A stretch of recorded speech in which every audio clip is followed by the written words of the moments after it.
പ്രിയപ്പെട്ട കുട്ടികളെ, അപ്പൊ നമ്മള് പുതിയൊരു ചാപ്റ്റർ സ്റ്റാർട്ട് ചെയ്യാണ്, റെസ്പിറേഷൻ ഇൻ പ്ലാന്റ്സ്. അപ്പൊ നമ്മള് കഴിഞ്ഞ ചാപ്റ്റർ പഠിച്ച ഓർമ്മയുണ്ടല്ലോ, ഫോട്ടോസിന്തസിസ് ഇൻ ഹയർ പ്ലാന്റ്സ്. അപ്പൊ ഫോട്ടോസിന്തസിസിലൂടെ ഫുഡ് പ്രിപ്പയർ ചെയ്യുന്നു, ഗ്ലൂക്കോസ് എന്ന് പറയുന്ന ഫുഡ് പ്രിപ്പയർ ചെയ്യുന്നു. ആ ഫുഡിനെ പ്ലാന്റ് പല രൂപത്തിൽ സ്റ്റോർ ചെയ്യുന്നു. ആ സ്റ്റോർ ചെയ്ത ഫുഡിനെ ബ്രേക്ക് ഡൗൺ ചെയ്ത് എനർജി ആക്കി മാറ്റുന്ന പ്രോസസ്സിന്റെ പേരാണ് റെസ്പിറേഷൻ. റെസ്പിറേഷൻ എന്ന് പറഞ്ഞാൽ എന്താ? നമ്മളൊക്കെ വിചാരിക്കും, നമുക്ക് അനിമൽസിലോട്ട് വരാം. നമ്മളൊക്കെ വിചാരിക്കുന്ന റെസ്പിറേഷൻ എന്ന് പറഞ്ഞാൽ കുറെ വായു വലിച്ചുള്ളിലേക്ക് കയറ്റുന്നു, അല്ലെ? വലിച്ചം കയറ്റുന്നു, അതുപോലെ എന്ത് ചെയ്യുന്നു? പുറത്തേക്ക് കളയുന്നു. ഇതാണ് റെസ്പിറേഷൻ എന്ന് നമ്മൾ വിചാരിക്കുന്നത്. ഇത് റെസ്പിറേഷന്റെ ഒരു ഭാഗം മാത്രമാണ്. എന്നാൽ യഥാർത്ഥത്തിൽ റെസ്പിറേഷൻ എന്താ? പ്ലാന്റിലുള്ള റെസ്പിറേഷൻ അവിടെ നിൽക്കട്ടെ, ഞാൻ അനിമൽസ്, അതായത് നമ്മുടെ ഹ്യൂമന്റെ റെസ്പിറേഷൻ വെച്ച് പറഞ്ഞുതരാം. അപ്പൊ റെസ്പിറേഷന്റെ യഥാർത്ഥ മീനിങ് എന്താണ്? നമ്മൾ എല്ലാവരും തെറ്റിദ്ധരിച്ചു വെച്ചിരിക്കുകയാണ്. റെസ്പിറേഷൻ കുറെ വായു വലിച്ചപ്പോൾ അകത്തേക്കുന്നു, അതുപോലെ ഊതി പുറത്തേക്ക് ഇടുന്നു. ഇതാണ് റെസ്പിറേഷൻ നമ്മുടെ വിചാരം. ഒരിക്കലുമല്ല. റെസ്പിറേഷന്റെ യഥാർത്ഥ മീനിങ് എന്ന് പറയുന്നത്, നമ്മൾ ഫുഡ് കഴിക്കുമല്ലോ, നമ്മൾ പല ടൈപ്പ് ഫുഡ് കഴിക്കും. നമ്മുടെ ഫുഡ്, നമ്മൾ കഴിക്കുന്ന ഫുഡ് നമ്മുടെ ഡൈജസ്റ്റീവ് സിസ്റ്റം അല്ലെങ്കിൽ അലിമെന്ററി കനാലിൽ വെച്ച് ഡൈജസ്റ്റ് ആവും. ഫുഡിന്റെ കംപ്ലീറ്റ് ഡൈജഷനും കഴിഞ്ഞിട്ട് ആ നമ്മൾ കഴിച്ച ഫുഡിൽ നിന്ന് കാർബോഹൈഡ്രേറ്റ്, പ്രോട്ടീൻ, ഫാറ്റ്, വൈറ്റമിൻസ് പോലുള്ള കുറെ ന്യൂട്രിയൻസ് നമുക്ക് കിട്ടും. എങ്ങനെയാണ് ന്യൂട്രിയൻസ് കിട്ടുന്നത്? നമ്മൾ കഴിക്കുന്ന ഫുഡ് സ്റ്റൊമക്കിലും സ്മോൾ ഇൻറ്റസ്റ്റൈനിലൊക്കെ വെച്ച് ഡൈജസ്റ്റ് ആയിട്ട് സ്മോൾ ഇൻറ്റസ്റ്റൈനിലുള്ള വില്ലസുകൾ, നിങ്ങൾ കേട്ടിട്ടുണ്ടായിരിക്കും വില്ലസ്, സ്മോൾ ഇൻറ്റസ്റ്റൈനുള്ളിൽ കാണപ്പെടുന്ന ഫിംഗർ ലൈക്ക് പ്രൊജക്ഷൻസ് നമ്മൾ എന്ത് വിളിക്കും? വില്ലസ്. ആ വില്ലസിലുള്ള ബ്ലഡ് ക്യാപ്പിലാരീസ് നമ്മൾ കഴിച്ച ഫുഡിലുള്ള ന്യൂട്രിയൻ, നമ്മൾ കഴിക്കുന്ന ഫുഡ്, ഇപ്പൊ റൈസ് നമ്മൾ കഴിച്ചു എന്ന് വിചാരിക്കുക. ഈ റൈസ് കംപ്ലീറ്റ് ആയിട്ട് ഡൈജഷൻ നടന്നിട്ട് അതിലുള്ള കാർബോഹൈഡ്രേറ്റ് ആണ് വില്ലസുകളിലുള്ള ബ്ലഡ് ക്യാപ്പിലാരീസിലൂടെ എവിടെ എത്തുന്നത്? ബ്ലഡിലേക്ക് എത്തുന്നത്.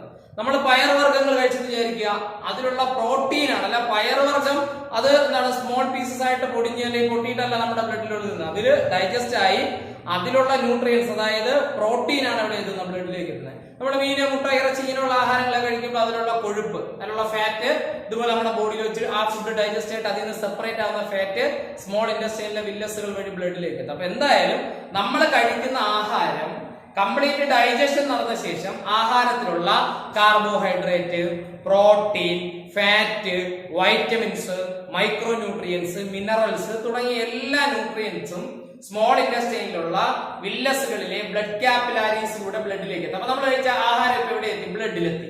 ആഹാരം എന്ന് പറഞ്ഞാൽ അതിലുള്ള ന്യൂട്രിയൻസ് മറന്നുപോലെ, ആഹാരം നമ്മൾ കഴിച്ച ആഹാരത്തിലുള്ള ന്യൂട്രിയൻസ് ഇപ്പൊ ബ്ലഡിലെത്തി. ബ്ലഡിലെത്തിയ ഈ ന്യൂട്രിയൻസ് ബ്ലഡിലൂടെ സഞ്ചരിച്ച് നമ്മുടെ ബോഡിയിലുള്ള ഈച്ച് ആൻഡ് എവരി ലിവിങ് സെല്ലുകളിലേക്ക് എത്തും. നമ്മുടെ ശരീരത്തിന്റെ ഏതൊക്കെ ഭാഗത്ത് ലിവിങ് സെല്ലുണ്ടോ എല്ലാ ലിവിങ് സെല്ലുകൾക്ക് എന്ത് വേണം? ന്യൂട്രിയൻസിന്റെ ആവശ്യം. അപ്പൊ നമ്മൾ കഴിച്ച ആഹാരത്തിലുള്ള ന്യൂട്രിയൻസ് നമ്മുടെ സ്മോൾ ഇൻറ്റസ്റ്റൈനിലെ വില്ലസുകൾ അബ്സോർബ് ചെയ്യുന്നു. അങ്ങനെ ആ ന്യൂട്രിയൻസ് ബ്ലഡിലെത്തുന്നു. ബ്ലഡിലെത്തിയ ന്യൂട്രിയൻസ് എവിടെ എത്തി? നമ്മുടെ ബോഡിയുടെ എല്ലാ പാർട്സുകളിലേക്ക്. അപ്പൊ ഞാൻ എക്സാമ്പിൾ വയ്ക്കാം. അപ്പൊ നമ്മൾ കഴിച്ച ഫുഡിലുള്ള ന്യൂട്രിയന്റ് എവിടെ എത്തും? സെല്ലുകളിലേക്ക് എത്തും. ഇത് സെല്ലാണെന്ന് വിചാരിച്ചു. നമ്മൾ കഴിച്ച ഫുഡിലുള്ള ഇതാണ് ന്യൂട്രിയൻസ്, സെല്ലിലെത്തി. ആ ന്യൂട്രിയൻസ് സെല്ലിലെത്തി. നമ്മൾ കഴിച്ച ഫുഡിലുണ്ടായിരുന്ന ന്യൂട്രിയൻസ് നമ്മുടെ ബോഡിയിലുള്ള ലിവിങ് സെല്ലിലെത്തി. അടുത്ത് നോക്കിക്കോളൂ, നമ്മൾ റെസ്പിറേഷൻ നടത്തുന്നത് എന്ന് പറഞ്ഞാൽ എന്താണ്? നമ്മള് കുറച്ച് എയർ അകത്തേക്ക് എടുക്കുകയാണ്. നമ്മൾ അകത്തേക്ക് എടുക്കുന്ന എയർ എന്ന് പറഞ്ഞാൽ അത് ഓക്സിജൻ മാത്രമല്ല, മിക്സ്ചർ ഓഫ് ഗ്യാസസ് ആണല്ലേ? പല ഗ്യാസുകളുടെ മിക്സർ ആണ്, എയർ ആണ് നമ്മൾ എന്ത് ചെയ്യുന്നത്? അകത്തേക്ക് എടുക്കുന്നത്. നമ്മൾ അകത്തേക്ക് എടുക്കുന്ന എയറിലുള്ള ഓക്സിജൻ മാത്രം, ശ്രദ്ധിച്ചു കേൾക്കണം, നമ്മൾ എടുക്കുന്ന എയർ കംപ്ലീറ്റ് ആയിട്ട് ലങ്സിലെത്തും. പക്ഷേ ആ എയറിലുള്ള ഓക്സിജനെ മാത്രം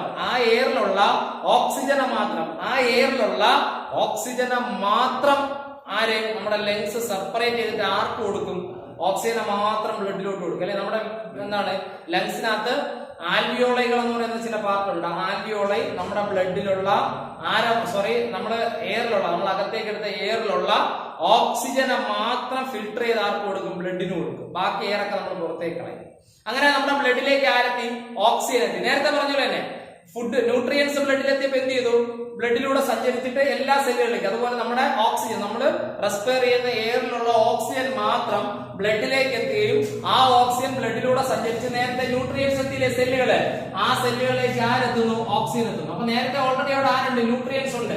നമ്മൾ കഴിച്ച ഫുഡ് ഡൈജസ്റ്റ് ആയിട്ട് അതിലുള്ള ന്യൂട്രിയൻസ് എവിടെ എത്തിയിരിക്കുകയാണ്? സെല്ലിലേക്ക് എത്തിയിരിക്കുകയാണ്. ആ ന്യൂട്രിയൻസിന്റെ പുറകെ അടുത്ത് ആര് പോകുന്നു? ആ ന്യൂട്രിയന്റിന്റെ പുറകെ എടുത്ത് ഓക്സിജൻ എത്തുന്നു. അപ്പൊ സെല്ലുകളിൽ എത്തിയ ന്യൂട്രിയന്റിനെ ഓക്സിജൻ ഉപയോഗിച്ച് ബ്രേക്ക് ഡൗൺ ചെയ്യും. ഈ ഓക്സിജൻ ഉപയോഗിച്ച് ന്യൂട്രിയന്റ് എന്ത് ചെയ്യും? ബ്രേക്ക് ഡൗൺ ചെയ്യും.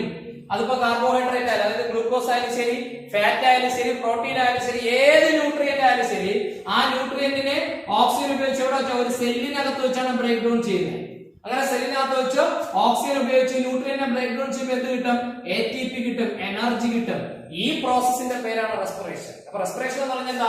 സെല്ലുകളിൽ എത്തിയ ന്യൂട്രിയൻസിന്, അത് ഗ്ലൂക്കോസ് ആയിക്കോട്ടെ, പ്രോട്ടീൻ ആയിക്കോട്ടെ, ഫാറ്റ് ആയിക്കോട്ടെ, സെല്ലുകളിലേക്ക് എത്തുന്ന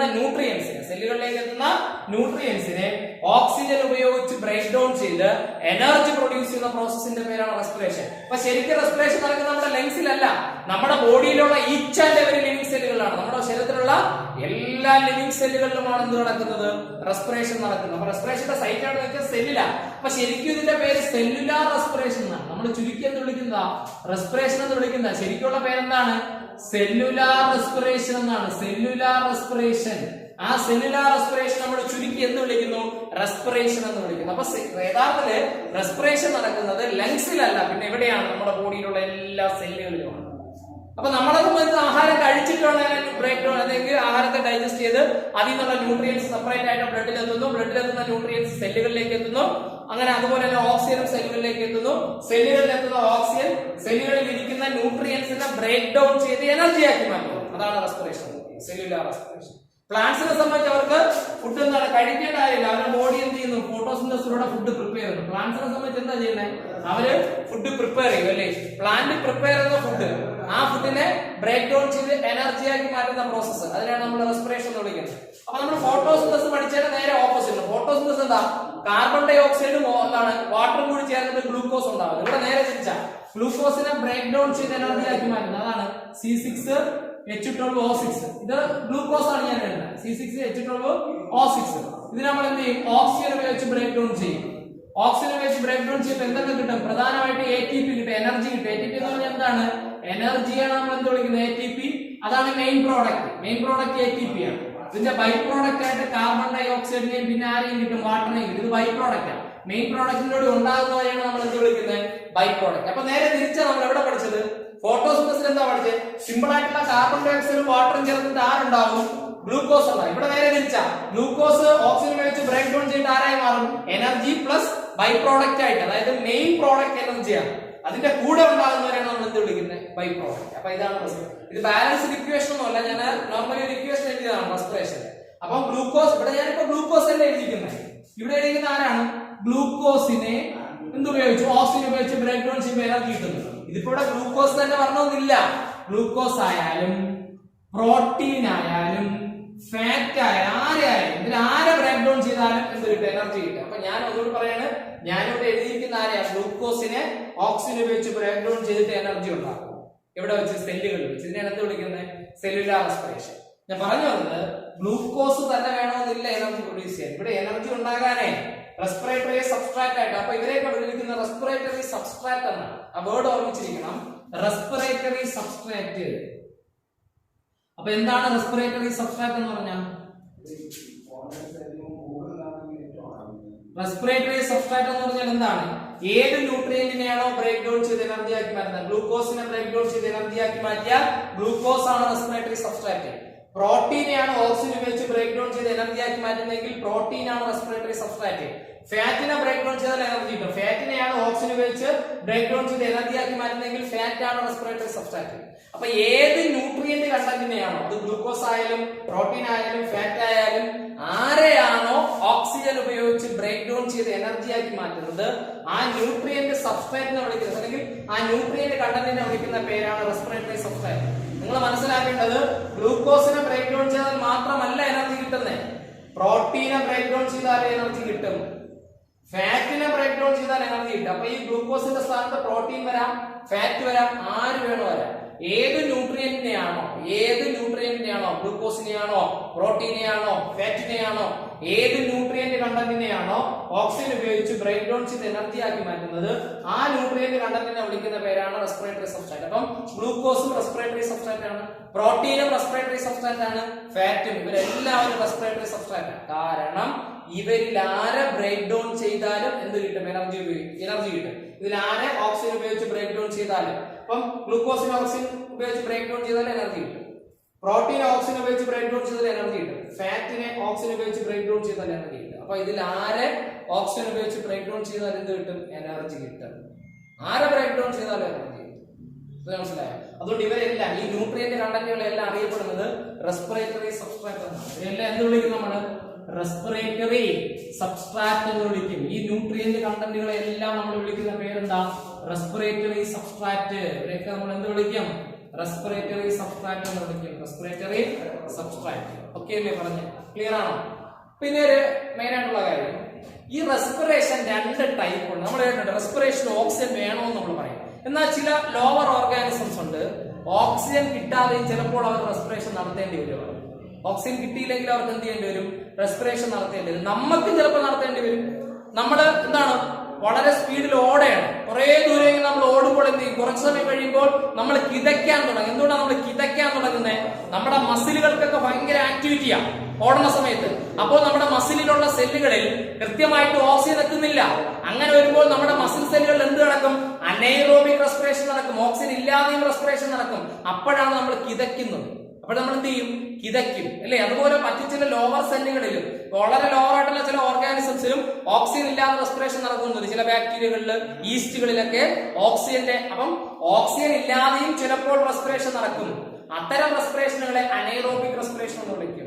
അപ്പൊ സാധാരണ റെസ്പിറേഷൻ നടക്കേണ്ട ആരുടെ പ്രസൻസില്ല? ഓക്സിജൻ. കാരണം ഈ ന്യൂട്രിയന്റ് കണ്ടന്റ്, അത് പ്രോട്ടീൻ ആയാലും ഗ്ലൂക്കോസ് ആയാലും ഫാറ്റ് ആയാലും, ഇത്തരം ന്യൂട്രിയന്റ് കണ്ടന്റുകളെ ബ്രേക്ക് ഡൗൺ ചെയ്ത് എനർജി ആക്കി മാറ്റേണ്ട ആളാണ് ആര്?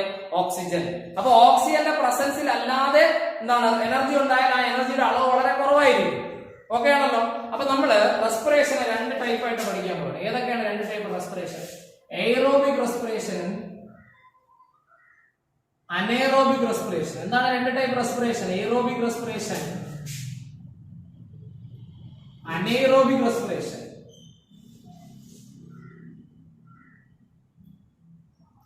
എന്താണ് ഇവർ തമ്മിലുള്ള വ്യത്യാസം? എയ്റോബിക് റെസ്പിറേഷനും അനേറോബിക് റെസ്പിറേഷൻ തമ്മിൽ എന്താ ഡിഫറൻസ്? ഞാൻ നേരത്തെ പറഞ്ഞല്ലോ, ഓക്സിജന്റെ പ്രസൻസിൽ ഇവിടെ എന്താണ് എയ്റോബിക് എന്ന് പറഞ്ഞാൽ ആര് വേണം? ഓക്സിജന്റെ പ്രസൻസിൽ നടക്കുന്ന റെസ്പിറേഷനെയാണ് എന്ത് വിളിക്കുന്നത്? Aerobic respiration. ഓക്സിജന്റെ അസാന്നിധ്യത്തിൽ, ആബ്സെൻസിൽ നടക്കുന്ന റെസ്പിറേഷൻ. ഓക്സിജൻ ഇല്ല, ഓക്സിജന്റെ ആബ്സെൻസിൽ നടക്കുന്ന റെസ്പിറേഷൻ എന്ത് വിളിക്കും? Anaerobic respiration. അപ്പൊ റെസ്പിറേഷൻ രണ്ട് ടൈപ്പ് ഉണ്ട്, എയ്റോബിക്കും അനേറോബിക്കും. Aerobic anaerobic. പക്ഷെ രണ്ട് ടൈപ്പ് റെസ്പിറേഷൻ ഉണ്ടെങ്കിൽ രണ്ടുപേർക്കും കോമൺ ആയിട്ടൊരു സ്റ്റെപ്പ് ഉണ്ട്. രണ്ട് റെസ്പിറേഷനും കോമൺ ആയിട്ടൊരു സ്റ്റെപ്പ് ഉണ്ട്. അപ്പൊ നമുക്ക് റെസ്പിറേഷനിലേക്ക് വരാം. അപ്പൊ നമുക്ക് ഒരു സെല്ല് ഞാൻ ഇങ്ങനെ എടുക്കുകയാണ്. ഈ സെല്ലില് എയ്റോബിക് റെസ്പിറേഷൻ ആണ് നടക്കുന്നത് വിചാരിക്കും. ഇപ്പൊ ഞാൻ അതുപോലെ ഒരു സെല്ല് വരയ്ക്കുന്നു. ഇവിടെ അനേറോബിക് റെസ്പിറേഷൻ ആണ് നടക്കുന്നത്. അപ്പൊ രണ്ട് സെല്ലുകൾ ഞാൻ കുറച്ച് വലുതായിട്ട് വരയ്ക്കാം. രണ്ട് സെല്ലുകൾ, ഇവിടെ ഒരു സെല്ല് ഞാൻ വരച്ചിട്ടുണ്ട്. അതുപോലെ ഞാൻ ഇവിടെയും ഒരു സെല്ല് വരയ്ക്കുന്നു. ഇത് H2 എന്നല്ല കിടക്കുന്നത്, ഓക്സിജന്റെ ആബ്സെൻസിൽ എന്നുള്ള മീനിങ്ങിലാണ് പറഞ്ഞിരിക്കുന്നത്. ഓക്സിജൻ ഇല്ല, വേണ്ട എന്നുള്ള അർത്ഥത്തില്ല. അപ്പൊ ഇവിടെ നോക്കിയാൽ ഇവിടെ എയ്റോബിക് റെസ്പിറേഷൻ, ഈ സെല്ലിൽ അനേറോബിക്. നമുക്കറിയാം ഏതെങ്കിലും ഒരു ന്യൂട്രിയന്റ്, ഇപ്പൊ ഞാനിപ്പോ ഗ്ലൂക്കോസിനെ എടുക്കുകയാണ്. റെസ്പിറേറ്ററി സബ്സ്ട്രാറ്റ് ആയിട്ട് ഞാൻ ആരെ എടുക്കുകയാണ്? ഗ്ലൂക്കോസിനെ എടുക്കുകയാണ്. ഗസ് ചെയ്യുക, ഗ്ലൂക്കോസ് ആണ് റെസ്പിറേറ്ററി സബ്സ്ട്രാറ്റ് എന്ന് വിചാരിക്കും. ഇവിടെ ആരാണ്? ഗ്ലൂക്കോസ് ആണ് respiratory substrate. Glucose respiratory substrate. അപ്പൊ ഗ്ലൂക്കോസിന് ആദ്യം എന്ത് ചെയ്യും? ബ്രേക്ക് ഡൗൺ ചെയ്യും. സ്റ്റെപ്പ് ബൈ സ്റ്റെപ്പ് ആയിട്ട് ഗ്ലൂക്കോസിനെ ബ്രേക്ക് ഡൗൺ ചെയ്യുമ്പോൾ എന്ത് കിട്ടും? പൈറൂവിക് ആസിഡ് കിട്ടും. Pyruvic acid. ഈ സ്റ്റെപ്പിനെ വിളിക്കുന്ന പേരാണ് ഗ്ലൈക്കോളിസിസ്. ഈ സ്റ്റെപ്പിനെ എന്ത് വിളിക്കും? ഗ്ലൈക്കോളിസിസ്. ഇവിടെ ആയാലും അങ്ങനെയാണ്. ഗ്ലൂക്കോസിനെ സ്റ്റെപ്പ് ബൈ സ്റ്റെപ്പ് ആയിട്ട് ബ്രേക്ക് ഡൗൺ ചെയ്ത് ആരാക്കി മാറ്റുന്നു? പൈറൂവിക് ആസിഡ് ആക്കി മാറ്റുന്നു. കുറെ സ്റ്റെപ്പ് ഉണ്ട് കേട്ടോ. ഗ്ലൂക്കോസ് പെട്ടെന്ന് പൈറൂവിക് ആസിഡ് ആവില്ല. ഗ്ലൂക്കോസ് പൈറൂവിക് ആസിഡ് ആണെങ്കിൽ കുറെ സ്റ്റെപ്പുകളുണ്ട്. ഈ പ്രോസസ്സിന്റെ പേരാണ് ഗ്ലൈക്കോളിസിസ്. അപ്പൊ എവിടെയായാലും എന്ത് തന്നെ? ഗ്ലൈക്കോളിസിസ്. നമ്മൾ മനസ്സിലാക്കേണ്ടത് എയ്റോബിക് റെസ്പിറേഷൻ ആയാലും അനേറോബിക് റെസ്പിറേഷൻ ആയാലും റെസ്പിറേഷന്റെ ഒന്നാമത്തെ സ്റ്റെപ്പായ ഗ്ലൈക്കോളിസിസിന് എന്ത് വേണ്ട? ഓക്സിജന്റെ ആവശ്യമില്ല. ഈ സ്റ്റെപ്പിന് ആദ്യത്തെ സ്റ്റെപ്പ് ഇവിടെ നടന്നാൽ എവിടെ നടന്നാലും, എയ്റോബിക് റെസ്പിറേഷനിലായാലും അനേറോബിക് റെസ്പിറേഷനിലായാലും ഗ്ലൈക്കോളിസിസിന്റെ ഒന്നാമത്തെ സ്റ്റെപ്പ് നടക്കുന്നത് എവിടെ? അത് പറഞ്ഞുതരാം, സൈറ്റോപ്ലാസത്തിലാണ്. ഈ ഗ്ലൈക്കോളിസിസ് നടക്കുന്ന എവിടെയാണ്? സെല്ലിന്റെ സൈറ്റോപ്ലാസം. എവിടെയുള്ള ഫ്ലൂയിഡിനെയാണ് സൈറ്റോപ്ലാസം എന്ന് പറയുന്നത്. അതിവിടെ ആയാലും അങ്ങനെ തന്നെയാണ്. ഏത് സെല്ലുകളായാലും റെസ്പിറേഷന്റെ ആദ്യത്തെ സ്റ്റെപ്പ് ഗ്ലൈക്കോളിസിസ് ആണ്. അതിപ്പം എയ്റോബിക് റെസ്പിറേഷൻ ആയാലും അനേറോബിക് റെസ്പിറേഷൻ ആയാലും ഫസ്റ്റ് സ്റ്റെപ്പിന്റെ പേര് ഗ്ലൈക്കോളിസിസ് ആണ്. രണ്ടിടത്ത് കോമൺ ആണ്, ഒരേപോലെയാണ് ഗ്ലൈക്കോളിസിസ് നടക്കുന്നത്. അത് എവിടെ ഗ്ലൈക്കോളിസിസ് നടന്നാലും ഓക്സിജൻ വേണ്ട. ഇനി റെസ്പിറേഷന്റെ എയ്റോബിക് റെസ്പിറേഷന്റെ രണ്ടാമത്തെ സ്റ്റെപ്പ് നമ്മൾ ക്രബ് സൈക്കിൾ എന്നാണ് വിളിക്കുന്നത്. ക്രബ് സൈക്കിൾ രണ്ടാമത്തെ സ്റ്റെപ്പിനെ വിളിക്കുന്ന പേര് ക്രബ് സൈക്കിൾ. അത് നടക്കുന്നത് എവിടെയെന്ന് അറിയാമോ? മൈറ്റോകോൺട്രിയയിലാണ്. സെല്ലിന്റെ എവിടെയാണ് നടക്കുന്നത്? മൈറ്റോകോൺട്രിയ. അപ്പൊ പൈറുവിക് ആസിഡ് ഗ്ലൈക്കോളിസിസ് ഗ്ലൂക്കോസ് ഗ്ലൈക്കോളിസിസിലൂടെ പൈറുവിക് ആസിഡ് ആയിട്ട് മാറുമല്ലോ. ആ പൈറുവിക് ആസിഡ് നേരെ ഇവിടെ ഒരു മൈറ്റോകോൺട്രിയയുടെ അകത്ത് വന്നിട്ടാണ് അവിടെ എന്ത് നടക്കുന്നത്? Krebs cycle. അപ്പൊ ഈ രണ്ട് സ്റ്റെപ്പുകൾ മറക്കരുത്. ഗ്ലൈക്കോളിസിസും ക്രബ് സൈക്കിളും ആണെങ്കിൽ എന്തൊക്കെയാണെങ്കിൽ ഗ്ലൈക്കോളിസിസും ക്രബ് സൈക്കിളും ആണ് നടക്കുന്നതെങ്കിൽ അത് എന്ത് റെസ്പിറേഷൻ ആണ്? അത് എയറോബിക് റെസ്പിറേഷൻ. കാരണം രണ്ടാമത്തെ സ്റ്റെപ്പായി ക്രബ് സൈക്കിളിൽ എന്ത് വേണം? ഓക്സിജൻ വേണം. ഓക്സിജൻ ഉണ്ടെങ്കിൽ മാത്രമേ ക്രബ് സൈക്കിൾ നടക്കുള്ളൂ. അതുകൊണ്ടാണ് നമ്മളിവിടെ പറഞ്ഞത് എയറോബിക് റെസ്പിറേഷന് ഓക്സിജൻ വേണമെന്ന് പറഞ്ഞാൽ അതിന്റെ ഒന്നാമത്തെ സ്റ്റെപ്പിലല്ല ആവശ്യം, അതിന്റെ രണ്ടാമത്തെ സ്റ്റെപ്പായ ക്രബ് സൈക്കിൾ നടക്കാൻ ആര് വേണം? ഓക്സിജൻ വേണം. ഇനി അനേറോബിക് റെസ്പിറേഷനിൽ വന്നേ അവിടെയും ഒന്നാമത്തെ സ്റ്റെപ്പ് ആര് തന്നെ? ഗ്ലൈക്കോളിസിസ്. ഗ്ലൈക്കോളിസിസ് ഞാൻ പറഞ്ഞു എവിടെ നടന്നാലും ഓക്സിജൻ വേണ്ട. അതിപ്പോ എയറോബിക് റെസ്പിറേഷനിലായാൽ പോലും ഗ്ലൈക്കോളിസിന് ഓക്സിജൻ വേണ്ട.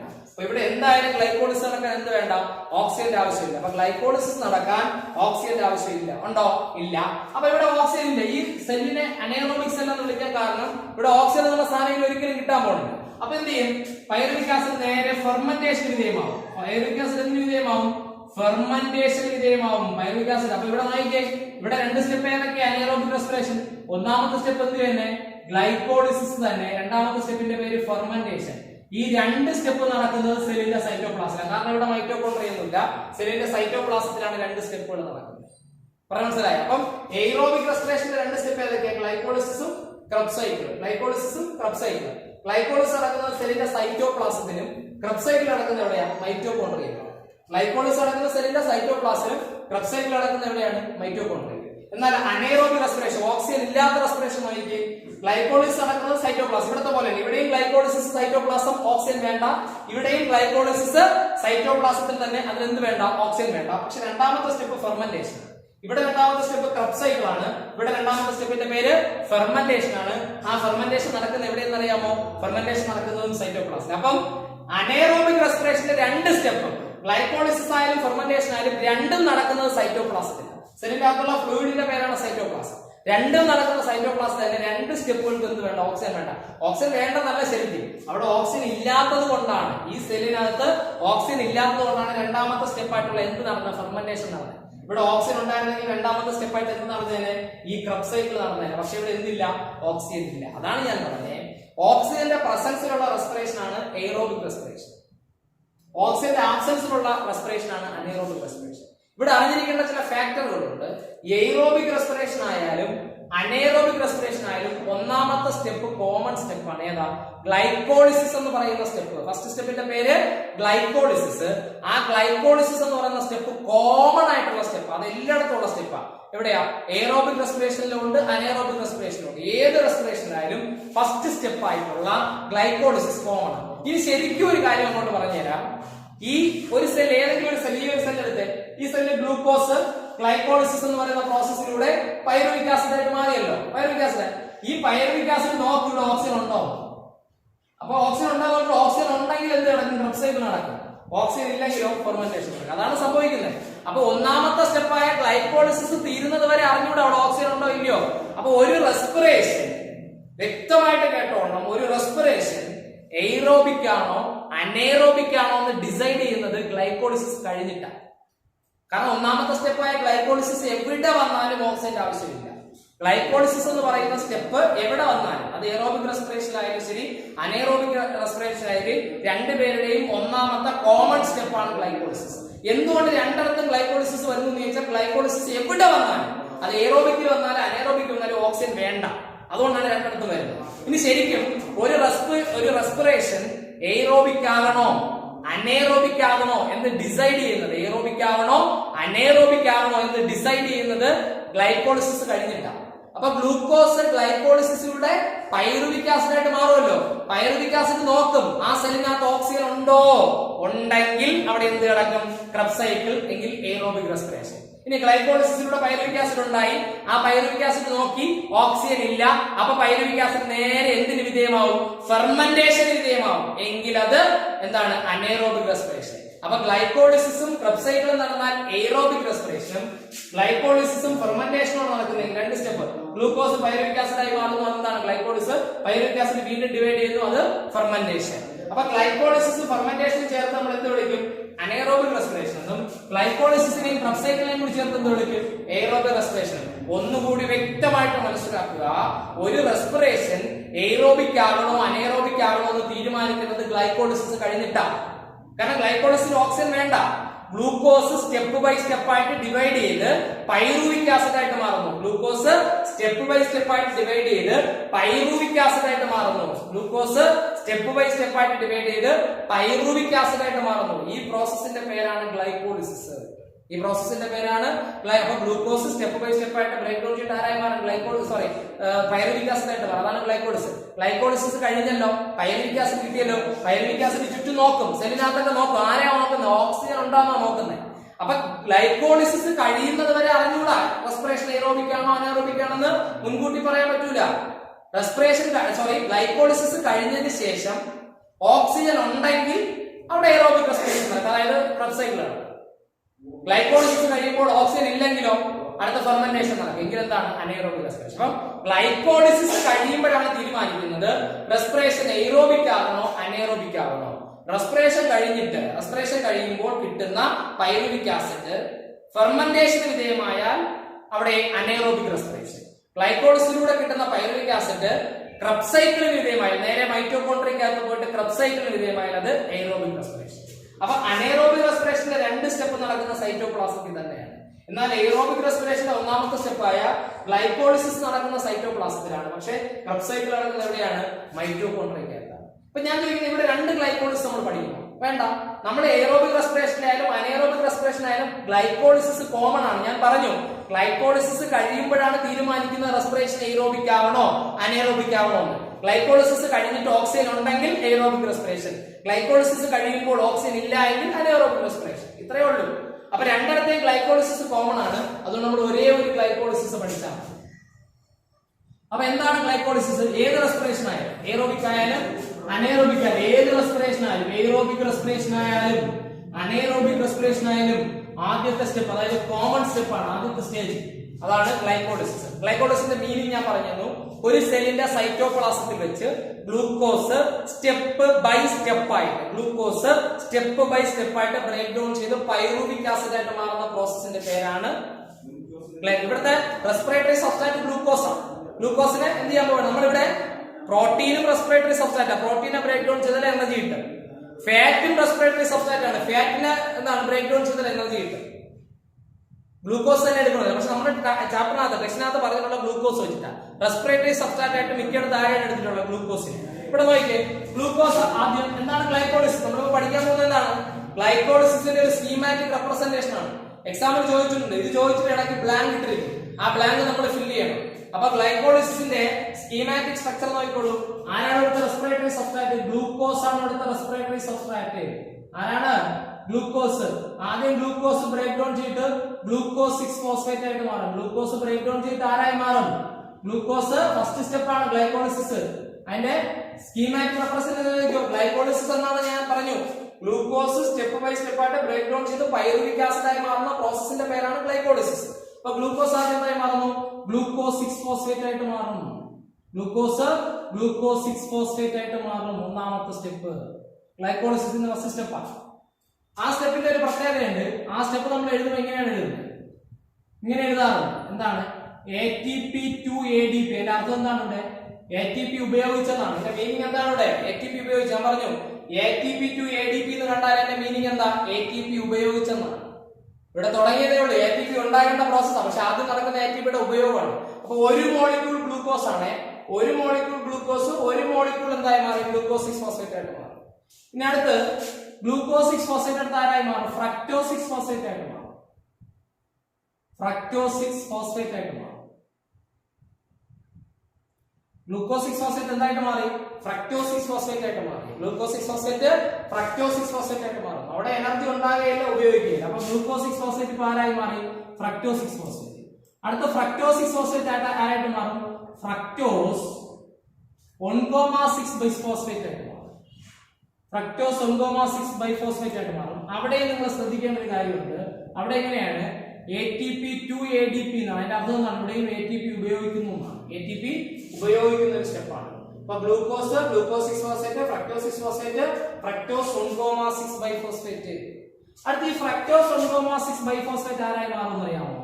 ഗ്ലിസറാൾഡിഹൈഡ് 3-ഫോസ്ഫേറ്റ് ആയിട്ട് മാറും. ഗ്ലിസറാൾഡിഹൈഡ് 3 ഫോസ്ഫേറ്റ് ആയിട്ട് മാറും. ഗ്ലിസറാൾഡിഹൈഡ് 3 ഫോസ്ഫേറ്റ് ആയിട്ട് മാറും. അവിടെ ATP ഉണ്ടാകുന്നില്ല, ഉപയോഗിക്കുന്നില്ല. ATP ഉണ്ടാകുന്നില്ല, ഉപയോഗിക്കുന്നില്ല. ഇനി ഈ ഗ്ലിസറാൾഡിഹൈഡ് 3 ഫോസ്ഫേറ്റ് ഒരു റിവേഴ്സ് റിയാക്ഷൻ വിധേയമാകും. എന്താണ് ആ റിവേഴ്സ് റിയാക്ഷൻ അറിയാമോ? ഈ ഗ്ലിസറാൾഡിഹൈഡ് 3 ഫോസ്ഫേറ്റ് ആരായി മാറും? ഡൈഹൈഡ്രോക്സി അസറ്റോൺ ഫോസ്ഫേറ്റ് ആയിട്ട് മാറും. ഡൈഹൈഡ്രോക്സി അസറ്റോൺ ഫോസ്ഫേറ്റ് ആയിട്ട് മാറും. Dihydroxy acetone phosphate. പക്ഷേ ഇതൊരു റിവേഴ്സ് റിയാക്ഷൻ ആയതുകൊണ്ട് ഈ ഡൈഹൈഡ്രോക്സി അസറ്റോൺ ഫോസ്ഫേറ്റ് തിരിച്ചാരായി മാറും? ഗ്ലിസറാൾഡിഹൈഡ് 3 ഫോസ്ഫേറ്റ് ആയിട്ട് തന്നെ മാറും. കണ്ടോ ഇവിടുത്തെ സിമ്പൽ എന്താണ്? ഇതൊരു റിവേഴ്സ് റിയാക്ഷൻ ആണ്. ഗ്ലിസറാൾഡിഹൈഡ് 3 ഫോസ്ഫേറ്റ് ആരായി മാറുന്നു? Dihydroxy acetone phosphate. ഈ ഡൈഹൈഡ്രോക്സി അസറ്റോൺ ഫോസ്ഫേറ്റ് ആരായി മാറും? തിരിച്ച് ഗ്ലിസറാൾഡിഹൈഡ് 3 ഫോസ്ഫേറ്റ് ആയി മാറും. അപ്പൊ ഇവിടെ ശ്രദ്ധിക്കേണ്ട, ഇവിടെ എല്ലാം ഓരോ മോളിക്യൂളാണ്. ഒരു മോളിക്യൂൾ ഗ്ലൂക്കോസിൽ നിന്ന് ഒരു മോളിക്യൂൾ ഗ്ലൂക്കോസ് 6 ഫോസ്ഫേറ്റ് ഉണ്ടാവുന്നു. ഒരു മോളിക്യൂൾ ഗ്ലൂക്കോസ് 6 ഫോസ്ഫേറ്റിൽ നിന്ന് ഒരു മോളിക്യൂൾ ഫ്രക്ടോസ് 6 ഫോസ്ഫേറ്റ്. ഒരു മോളിക്യൂൾ ഫ്രക്ടോസ് 6 ഫോസ്ഫേറ്റിൽ നിന്ന് ഒരു മോളിക്യൂൾ ഫ്രക്ടോസ് 1,6 ബൈഫോസ്ഫേറ്റ്. ഒരു മോളിക്യൂൾ ഫ്രക്ടോസ് 1,6 ബൈഫോസ്ഫേറ്റിൽ നിന്ന് ഒരു മോളിക്യൂൾ ഗ്ലിസറാൾഡിഹൈഡ് 3 ഫോസ്ഫേറ്റ്. ഈ ഗ്ലിസറാൾഡിഹൈഡ് 3 ഫോസ്ഫേറ്റ് ബ്രാക്കറ്റിൽ നിങ്ങളുടെ ടെക്സ്റ്റിൽ ട്രയോസ് ഫോസ്ഫേറ്റ് എന്ന് എഴുതിയിട്ടുണ്ട്. കാരണം ഗ്ലിസറാൾഡിഹൈഡ് 3 ഫോസ്ഫേറ്റ് നമുക്ക് എന്തെന്ന് വിളിക്കാം? ട്രയോസ് ഫോസ്ഫേറ്റ് എന്ന് വിളിക്കാം. വേറെയും ചിലരെയൊക്കെ നമ്മൾ ട്രയോസ് ഫോസ്ഫേറ്റ് എന്ന് വിളിക്കും. ഈ ഗ്ലിസറാൾഡിഹൈഡ് 3 ഫോസ്ഫേറ്റ് ഒരു റിവേഴ്സ് റിയാക്ഷൻ ആണ് വിധേയമാകുന്നത്. അതായത് എന്തായി മാറും? Dihydroxy acetone phosphate. പക്ഷേ ഇത് സ്റ്റേബിൾ അല്ല. അത് തിരിച്ച് ഉടനെ ആരായി മാറും? തിരിച്ച് ഗ്ലിസറാൾഡിഹൈഡ് 3 ഫോസ്ഫേറ്റ് ആയിട്ട് തന്നെ മാറും. മനസ്സിലായോ? വീണ്ടും ഈ ഗ്ലിസറാൾഡിഹൈഡ് 3 ഫോസ്ഫേറ്റ് ആരായി മാറും എന്നറിയാമോ? 1,3 ബൈഫോസ്ഫോ ഗ്ലിസറിക് ആസിഡ് ആയിട്ട് മാറും. 1,3 ബൈഫോസ്ഫോ ഗ്ലിസറിക് ആസിഡ് ആയിട്ട് മാറും. 1,3 ബൈഫോസ്ഫോ ഗ്ലിസറിക് ആസിഡ്. ഇവിടെ ഒരു കാര്യം പ്രത്യേകം ശ്രദ്ധിക്കണേ. ഇവിടെ ഗ്ലിസറാൾഡിഹൈഡ് 3 ഫോസ്ഫേറ്റുകളെല്ലാം ഒരു മോളിക്യൂൾ, ഇതൊരു മോളിക്യൂള്, ഇതൊരു മോളിക്യൂള്, ഇതെല്ലാം ഓരോ മോളിക്യൂൾ. പക്ഷെ ഒരു മോളിക്യൂൾ ഗ്ലിസറാൾഡിഹൈഡ് 3 ഫോസ്ഫേറ്റിൽ നിന്ന് 2 മോളിക്യൂൾ എന്തുണ്ടാവുകയാണ്? 1,3 ബൈഫോസ്ഫോ ഗ്ലിസറിക് ആസിഡ്. ഇതിന്റെയും ബ്രാക്കറ്റിൽ ട്രയോസ് ഫോസ്ഫേറ്റ് എന്ന് വരും. കാരണം ഇവന്മാരെല്ലാം കോമൺ ആയിട്ട് അറിയപ്പെടുന്ന ട്രയോസ് ഫോസ്ഫേറ്റ് ആണ്. അപ്പൊ ഇവിടെ 2 മോൾ. അപ്പൊ പ്രത്യേകം ശ്രദ്ധിക്കണം, ഇവിടെ ഇതുവരെ ഇത് മുതൽ ഗ്ലൂക്കോസ് മുതൽ ഗ്ലിസറാൾഡിഹൈഡ് 3 ഫോസ്ഫേറ്റ് വരെയും ഒരു മോളിക്യൂളാണ്. പക്ഷേ ഒരു മോളിക്യൂൾ ഗ്ലിസറാൾഡിഹൈഡ് 3 ഫോസ്ഫേറ്റിൽ നിന്ന് 2 മോളിക്യൂൾ 1,3 ബൈഫോസ്ഫോ ഗ്ലിസറിക് ആസിഡ് ഉണ്ടാവും. അവിടെ പറയാൻ കാരണം ഇങ്ങനെ ഉണ്ടാകുന്ന പ്രോഡക്റ്റ് എത്ര മോളിക്യൂൾ? 2 മോളിക്യൂൾ ആണല്ലോ. എങ്കിൽ അതിന്റെ ഒപ്പം ഉണ്ടാകുന്ന എനർജിയെ നമ്മൾ 2 മോളിക്യൂൾ എന്ന് എടുക്കണം. അതായത് ഇവിടെ NADH+, NAD എന്തായി മാറുന്നു? NADH പ്ലസ് H+ ആയിട്ട് മാറണം. ഇതിന്റെ പ്രൂഫ് എന്താ? നിക്കോട്ടിൻ ADP ATP ഒക്കെ ATP പോലെ എനർജി യൂണിറ്റ് ആണ് NADPH അല്ലെങ്കിൽ NADH പ്ലസ് H+. നമ്മൾ ATP അഡിനോസിൻ ട്രൈഫോസ്ഫേറ്റ് എന്ന് പറയുന്നത് ATP. അതുപോലെയാണ് NADH plus H+, nicotinamide adenine diphosphate എന്നാണ്. Nicotinamide adenine diphosphate, nicotinamide adenine. Okay അല്ലേ? Nicotinamide adenine dinucleotide, nicotinamide adenine di. ഇതുപോലെ നമ്മൾ ഫോട്ടോസിന്തസിൽ ഒരു കാര്യം പഠിക്കുന്നത്, അത് NADPH ആണ്. അതുപോലെ എനർജി യൂണിറ്റ് ആണ് ATP പോലെ. അത് NADPH, nicotinamide adenine dinucleotide phosphate. ഇവിടെ എന്താണ്? നിക്കോട്ടിനമൈഡ് അഡിനിൻ ഡൈന്യൂക്ലിയോടൈഡ് എന്നേ ഫോസ്ഫേറ്റ് എന്നില്ല, P ഇല്ലല്ലോ ഇവിടെ. ഇതിന്റെ പേര് NADH പ്ലസ് H+. അതായത് ഇത്രയേ ഉള്ളൂ. ഒരു molecule glyceraldehyde 3 phosphate 2 molecule 1,3 biphospho glyceric acid ആയിട്ട് മാറുമ്പോൾ, ഒരു molecule glyceraldehyde 3 phosphate 2 molecule 1,3 biphospho glyceric acid ആയിട്ട് മാറുമ്പോൾ ഇവിടെ ഉണ്ടാകുന്ന NADH പ്ലസ് H+ എത്ര ATP ആണ്? എത്ര എണ്ണമാണ്? 2 എണ്ണമാണ്. കാരണം ഇവിടെ പ്രോഡക്റ്റ് 2 മോളിക്യൂൾ ആണല്ലോ. ഒരു മോളിക്യൂൾ ഗ്ലിസറാൾഡിഹൈഡ് 3 ഫോസ്ഫേറ്റിൽ നിന്ന് 2 മോളിക്യൂൾ 1,3 ബൈഫോസ്ഫോ ഗ്ലിസറിക് ആസിഡ് ഉണ്ടായില്ലേ? അപ്പൊ പ്രോഡക്റ്റ് 2 മോളിക്യൂൾ ആയതുകൊണ്ട് ഉണ്ടായ എനർജിയെ നമ്മൾ എത്ര നൽകുന്നത്? 2. ഇവിടെ ഉണ്ടായ NADH എത്രയാ? 2. പക്ഷെ ഇവിടെയൊക്കെ ഉപയോഗിച്ച ATP ഓരോന്നില്ല. കാരണം ഇവിടെ ഗ്ലൂക്കോസും ഗ്ലൂക്കോസ് 6 ഫോസ്ഫേറ്റും ഫ്രക്ടോസ് 6 ഫോസ്ഫേറ്റ് എല്ലാം ഓരോ മോളിക്യൂളാണ്. അപ്പൊ ഇവിടെ ഉപയോഗിച്ച ATP നമ്മൾ ഒരു മോളിക്യൂൾ നിർത്താൻ മതി. പക്ഷെ ഇവിടെ ഉണ്ടായതാണ് NADH പ്ലസ് H+. ഇത് 2 മോളിക്യൂൾ നിർത്തുന്നത്. എന്തുകൊണ്ടാണ്? ഇവിടെ ഉണ്ടായ ഇവിടെ ഉണ്ടായ പ്രോഡക്റ്റ് നോക്ക്. ഒരു മോളിക്യൂൾ ഗ്ലിസറാൾഡിഹൈഡ് 3 ഫോസ്ഫേറ്റിൽ നിന്ന് 2 മോളിക്യൂൾ 1,3 ബൈഫോസ്ഫോ ഗ്ലിസറിക് ആസിഡ് ആണ് ഉണ്ടായത്. അപ്പൊ ഇവിടെ ഉണ്ടായ പ്രോഡക്റ്റ് 2 മോളിക്യൂൾ ആണെങ്കിൽ ആ പ്രോഡക്റ്റിന്റെ കൂടി ഉണ്ടായ എനർജിയെയും 2 മോളിക്യൂളും തന്നെ എടുക്കേണ്ടി വരും. 2 മോളിക്യൂളും തന്നെ എടുക്കേണ്ടി വരും. അടുത്ത് ഈ 1,3 ബൈഫോസ്ഫോ ഗ്ലിസറിക് ആസിഡ് അടുത്ത് ആരായി മാറുമെന്ന് അറിയാമോ? 3 ഫോസ്ഫോ ഗ്ലിസറിക് ആസിഡ് ആയിട്ട് മാറും. ആരായിട്ട് മാറും? 3 ഫോസ്ഫോ ഗ്ലിസറേറ്റ് എന്നോ 3 ഫോസ്ഫോ ഗ്ലിസറിക് ആസിഡ് എന്ന് വിളിക്കാം. 3 ഫോസ്ഫോ ഗ്ലിസറിക് ആസിഡ് ആയിട്ട് മാറും. 3 ഫോസ്ഫോ ഗ്ലിസറിക് ആസിഡ്. ഇവിടെ നമ്മൾ ഇങ്ങനെയാണ് എഴുതുന്നത്. ഇവിടെ ATP ഉണ്ടാവും. ഇവിടെ ആരുണ്ടാവും? ഇവിടെ 2 മോളിക്യൂൾ, ഇവിടെ ഇങ്ങോട്ടെല്ലാം പ്രോഡക്റ്റ് 2 മോളിക്യൂളാണ്. ഇത് മുതൽ ഇങ്ങോട്ട് ഉണ്ടാകുന്ന ഇപ്പം 1,3 ബൈഫോസ്ഫോഗ്ലിസറിക് ആസിഡ് ആയാലും 2 മോളിക്യൂളാണ്. അടുത്ത് 3-ഫോസ്ഫോഗ്ലിസറിക് ആസിഡ് ആയാലും 2 മോളിക്യൂളാണ്. അപ്പൊ ഇനി ഇങ്ങോട്ട് ഉണ്ടാകുന്ന മോളിക്യൂൾ എല്ലാം 2 ആയതുകൊണ്ട് അതിന്റെ കൂടി ഉണ്ടാകുന്ന എനർജിയെ നമ്മൾ എത്രയും എടുക്കേണ്ടി വരും? 2. അപ്പൊ ഇവിടെയും 2 മോളിക്യൂൾ എന്തുണ്ടാകുകയാണ്? ATP ഉണ്ടാകുന്നു. 2 മോളിക്യൂൾ ATP. മനസ്സിലായി? 2 മോളിക്യൂൾ. അപ്പൊ അടുത്ത് ഇവിടെ സ്ഥലമില്ലാതെ ഞാൻ അങ്ങോട്ട് മാറ്റി എഴുതാൻ ശ്രദ്ധിക്കണം. ഇവിടെ 3-ഫോസ്ഫോഗ്ലിസറിക് ആസിഡ് വരെ എഴുതിയിട്ടുണ്ട്. 3-ഫോസ്ഫോഗ്ലിസറിക് ആസിഡ്. ഓക്കെ അല്ലേ? അപ്പൊ ബാക്കി ഇവിടെ നോക്കിക്കോളൂ. ഈ 3-ഫോസ്ഫോഗ്ലിസറിക് ആസിഡ് അടുത്ത് ആരായി മാറും? 2-ഫോസ്ഫോഗ്ലിസറിക് ആസിഡ് ആയിട്ട് മാറും.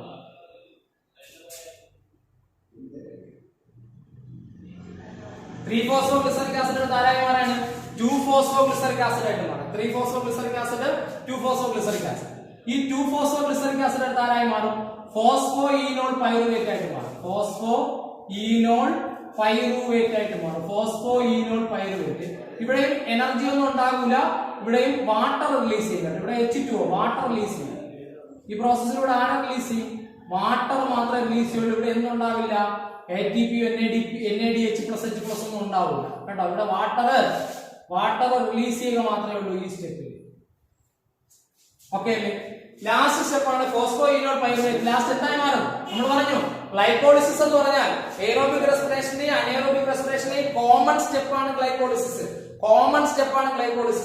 ഗ്ലൂക്കോസ് സ്റ്റെപ്പ് ബൈ സ്റ്റെപ്പ് ആയിട്ട് ബ്രേക്ക് ഡൗൺ ചെയ്ത് ലാസ്റ്റ് ആരാവും നമ്മൾ പഠിച്ചു? Pyruvic acid. അടുത്ത ഫോസ്ഫോഈനോൾ പൈറുവേറ്റ് ലാസ്റ്റ് ആരായി മാറും? പൈറുവിക് ആസിഡ് ആയിട്ട് മാറും. ഫോസ്ഫോഈനോൾ പൈറുവേറ്റ് ആരായി മാറും? Pyruvic acid. അവിടെ നിങ്ങൾ നോക്കിക്കോണം. അവിടെ എന്താണ്? ATP ഉണ്ടാകുകയാണ് ചെയ്യുന്നത്. അവിടെ എങ്ങനെയാണ്? എന്താണ്? ADP to ATP എന്നാണ്. ADP to ATP എന്നാണ്. അതിന്റെ അർത്ഥം എന്താണ്? ഇവിടെ ATP ഉണ്ടായെന്നാണ്. ഇവിടെ ആരുണ്ടാവുന്നു? ATP ഉണ്ടാവുന്നു.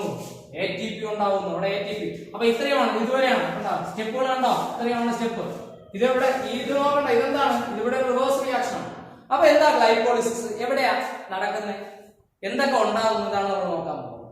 അപ്പൊ എയ്റോബിക് റെസ്പിറേഷൻ ആയാലും അനേറോബിക് റെസ്പിറേഷൻ ആയാലും ഒരു സെല്ലിന്റെ സൈറ്റോപ്ലാസത്തിൽ വെച്ച്, വ്യക്തമായി കേട്ടോണം, ഒരു സെല്ലിന്റെ സൈറ്റോപ്ലാസത്തിൽ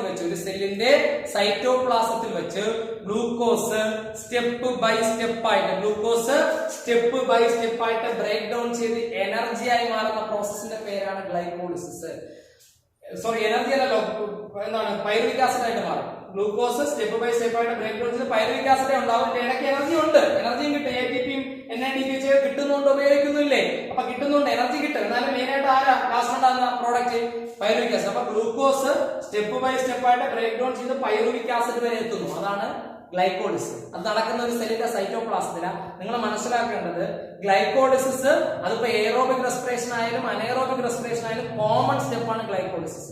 ഗ്ലൈക്കോളിസിന് ഓക്സിജൻ വേണ്ട. അത് എയറോബിക് റെസ്പിറേഷൻ ആയാലും അനേറോബിക് റെസ്പിറേഷൻ ആയാലും ഏത് റെസ്പിറേഷൻ ആയാലും ഗ്ലൈക്കോളിസിസ് എന്ന് പറയുന്ന പ്രോസസ്സിന് ഓക്സിജന്റെ ആവശ്യമില്ല. ഓക്സിജൻ വേണ്ടാത്തതുകൊണ്ടാണ് ഇത് എവിടെയൊക്കെ വരുന്നത്. എയറോബിക് റെസ്പിറേഷനിലും ഗ്ലൈക്കോളിസിസ് ഉണ്ട്, അനേറോബിക് റെസ്പിറേഷനിലും ഗ്ലൈക്കോളിസിസ് ഉണ്ട്. കാരണം എവിടെ വന്നാലും അവൻ എന്ത് വേണ്ട? ഓക്സിജന്റെ ആവശ്യം ഇല്ല. അപ്പൊ ഗ്ലൂക്കോസ് സെല്ലിന്റെ സൈറ്റോപ്ലാസത്തിൽ വെച്ച് സ്റ്റെപ്പ് ബൈ സ്റ്റെപ്പ് ആയിട്ട് ബ്രേക്ക് ഡൗൺ ചെയ്ത് പൈറുവിക് ആസിഡ് ആയിട്ട് മാറുന്ന പ്രോസസ്സിന്റെ പേരാണ് ഗ്ലൈക്കോളിസിസ്. അപ്പൊ ഗ്ലൂക്കോസ് 6-ഫോസ്ഫേറ്റ് ആയി മാറുന്നു. ഗ്ലൂക്കോസിന് 1 മോളിക്യൂൾ ഗ്ലൂക്കോസ് 6-ഫോസ്ഫേറ്റ് ഉണ്ടാവും. ഇവിടെ ഉപയോഗിക്കുന്ന എനർജി എത്രയാണ് എടുക്കണം? 1 മോളിക്യൂൾ ATP. ഗ്ലൂക്കോസ് 6-ഫോസ്ഫേറ്റ് ആണ് ഫ്രക്ടോസ് 6-ഫോസ്ഫേറ്റ് ആയി മാറുന്നു. അവിടെ ATP ഉണ്ടാകുകയില്ല, ഉപയോഗിക്കില്ല. അടുത്ത ഫ്രക്ടോസ് 6-ഫോസ്ഫേറ്റ് ഫ്രക്ടോസ് 1,6 ബൈഫോസ്ഫേറ്റ് ആയിട്ട് മാറും. ഫ്രക്ടോസ് 1,6 ബൈഫോസ്ഫേറ്റ് ആയിട്ട് മാറുമ്പോൾ അവിടെ 1 മോളിക്യൂൾ ATP ഉപയോഗിക്കും. ഇവിടെ എല്ലാം പ്രോഡക്റ്റ് ഓരോ മോളിക്യൂളാണ്. അടുത്ത 1 മോളിക്യൂൾ ഫ്രക്ടോസ് 6-ഫോസ്ഫേറ്റിൽ നിന്ന് 1 മോളിക്യൂൾ ഫ്രക്ടോസ് 6-ഫോസ്ഫേറ്റിൽ നിന്ന് ഫ്രക്ടോസ് 1,6 ബൈഫോസ്ഫേറ്റിൽ നിന്ന് എന്തുണ്ടാകും? 1 മോളിക്യൂൾ ഗ്ലിസറാൾഡിഹൈഡ് 3-ഫോസ്ഫേറ്റ് ഉണ്ടാകും. ഫ്രക്ടോസ് 1,6 ബൈഫോസ്ഫേറ്റിൽ നിന്ന് 1 മോളിക്യൂൾ ഗ്ലിസറാൾഡിഹൈഡ് 3-ഫോസ്ഫേറ്റ് ഉണ്ടാകും. ഇനി ഈ ഗ്ലിസറാൾഡിഹൈഡ് 3-ഫോസ്ഫേറ്റ് ഒരു റിവേഴ്സ് റിയാക്ഷൻ വിധേയമാവും. 1 മോളിക്യൂൾ ഗ്ലിസറാൾഡിഹൈഡ് 3-ഫോസ്ഫേറ്റ് എന്തായി മാറുന്നു? 1 മോളിക്യൂൾ ഡൈഹൈഡ്രോക്സി അസറ്റോൺ ഫോസ്ഫേറ്റ് ആയി മാറും. Dihydroxy acetone phosphate. ആ ഡൈഹൈഡ്രോക്സി അസറ്റോൺ ഫോസ്ഫേറ്റ് തിരിച്ച് ആരായി മാറുന്നു? ഗ്ലിസറാൾഡിഹൈഡ് 3-ഫോസ്ഫേറ്റ് ആയിട്ട് മാറുന്നു. അതൊരു റിവേഴ്സ് റിയാക്ഷൻ ആണ്. ഇപ്പൊ ഈ നിങ്ങൾ ആക്കേണ്ട ഗ്ലൂക്കോസ് മുതൽ ഗ്ലിസറാൾഡിഹൈഡ് 3-ഫോസ്ഫേറ്റ് വരെ എല്ലാം 1 മോളിക്യൂൾ വീതമേ ഉള്ളൂ. എല്ലാ പ്രോഡക്റ്റും ഓരോ മോളിക്യൂളാണ്. അപ്പൊ അവരുടെ കൂടെ ഉണ്ടാകുന്നതിന് ഉപയോഗിക്കുന്നതിനും എനർജി എത്രയും എടുത്താൽ മതി? 1 എടുത്താൽ മതി. ATP ഉപയോഗിക്കുന്ന 2 എടുത്താൽ അവിടെ ഓരോ മോളിക്യൂൾ എടുത്താൽ മതി. കാരണം എന്താ? ഉണ്ടായ പ്രോഡക്റ്റുകളൊക്കെ 1 മോളിക്യൂൾ അല്ലേ. ഇനി നോക്കി അടുത്ത് ഇനിയാണ് ശ്രദ്ധിക്കേണ്ടത്.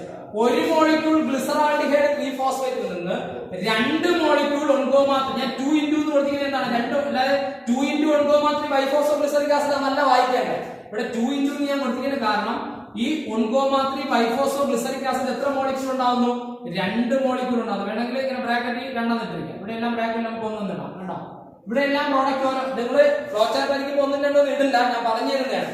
ഒരു മോളിക്യൂൾ ഗ്ലിസറാൾഡിഹൈഡ് 3-ഫോസ്ഫേറ്റിൽ നിന്ന് 2 മോളിക്യൂൾ ഒൺകോമാത്രി ബൈഫോസ്ഫോഗ്ലിസറിക് ആസിഡ് ഉണ്ടാവും. അങ്ങനെയാണെങ്കിൽ ഗ്ലിസറാൾഡിഹൈഡ് 3-ഫോസ്ഫേറ്റിൽ ഉണ്ടാകുന്ന ബൈഫോസ്ഫോഗ്ലിസറിക് ആസിഡ് 2 മോളിക്യൂൾ ആയതുകൊണ്ട് അതിന്റെ കൂടി ഉണ്ടാകുന്ന NADH+H+ നമ്മൾ 2 തന്നെ എടുക്കണം. ഈ NADH+H+ ATP പോലെ ഒരു എനർജി യൂണിറ്റ് ആണ്. ഇതിന്റെ പ്രത്യേകത അറിയാമോ, ഒരു NADH+H+ ന്ന് 3 ATP കിട്ടും. ഒരു NADH+H+ ന്ന് 3 ATP. അങ്ങനെയാണെങ്കിൽ ഇവിടെ എത്ര NADH+H+ ഉണ്ട്, 2 NADH+H+ ഉണ്ട്. അപ്പൊ ഇവിടെ എത്ര ATP കിട്ടും, 6 ATP കിട്ടും. ഒന്ന് ശ്രദ്ധിച്ചേ, ഇവിടെ എത്രയാണ്, ഒരു മോളിക്യൂൾ ഗ്ലിസറാൾഡിഹൈഡ് ഫോസ്ഫേറ്റിൽ നിന്ന് 2 മോളിക്യൂൾ ഒൺകോമാത്രി ബൈഫോസ്ഫോഗ്ലിസറിക് ആസിഡ് ഉണ്ടായി. അങ്ങനെയാണെങ്കിൽ ഇവിടെ ഉണ്ടായ NADH+H+ 2 മോളിക്യൂളാണ്. ഒരു മോളിക്യൂൾ NADH+H+ ന്ന് 3 ATP കിട്ടും. അങ്ങനെയാണെങ്കിൽ 2 മോളിക്യൂൾ NADH+H+ ന്ന് 6 ATP കിട്ടും. 6 ATP കിട്ടും. ശ്രദ്ധിക്കുക. അത് കഴിഞ്ഞ് ഒൺകോമാത്രി ബൈഫോസ്ഫോഗ്ലിസറിക് ആസിഡ് എടുത്താൽ മാറും 3-ഫോസ്ഫോഗ്ലിസറിക് ആസിഡ് ആയിട്ട് മാറും. അതും 2 മോളിക്യൂളാണ്. 2 മോളിക്യൂൾ എന്തുണ്ടാവും, 3-ഫോസ്ഫോഗ്ലിസറിക് ആസിഡ്. അവിടെയും 2 ATP. കാരണം ഇവിടെ ഉണ്ടായ 3-ഫോസ്ഫോഗ്ലിസറിക് ആസിഡ് 2 മോളിക്യൂൾ ആയതുകൊണ്ട് ഇവിടെ കിട്ടിയ എനർജി മോളിക്യൂൾ എത്ര വേണ്ട, അപ്പൊ 2 ATP ഇവിടെ ഉണ്ടാകും. അത് കഴിഞ്ഞ് 3-ഫോസ്ഫോഗ്ലിസറിക് ആസിഡ് 2-ഫോസ്ഫോഗ്ലിസറിക് ആസിഡ് എന്നോ അല്ലെങ്കിൽ 2-ഫോസ്ഫോഗ്ലിസറേറ്റ് എന്നോ എഴുതാം. 2 ശരിയാണ്. 2-ഫോസ്ഫോഗ്ലിസറേറ്റ് എന്ന് എഴുതിയാലും മതി. 2-ഫോസ്ഫോഗ്ലിസറേറ്റ് ആയിട്ട് മാറുന്നു.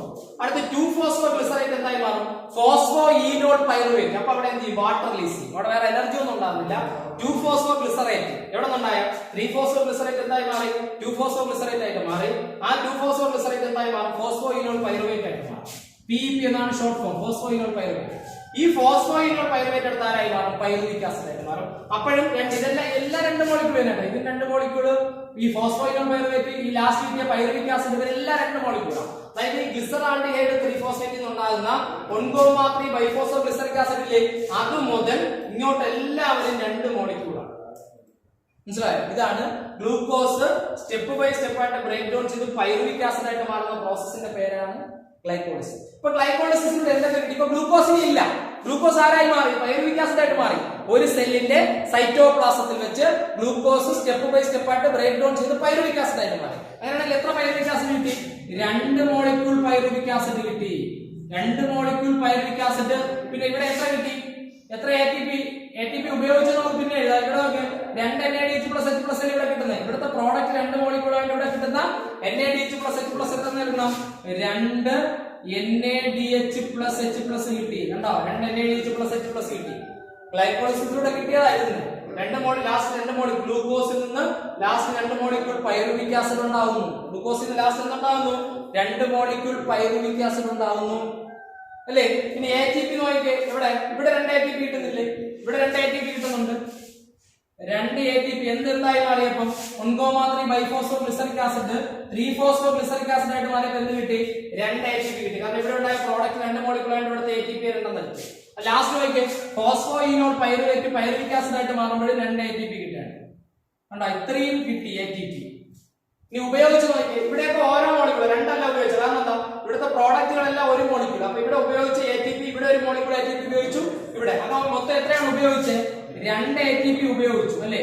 അങ്ങനെയാണെങ്കിൽ ഈ ഉപയോഗിച്ച് ഇത് 2 ATP ഉപയോഗിച്ചതാണ്, ഉപയോഗിച്ച 2 ഇതിൽ അങ്ങ് പോകും. അത് മനസ്സിലായോ?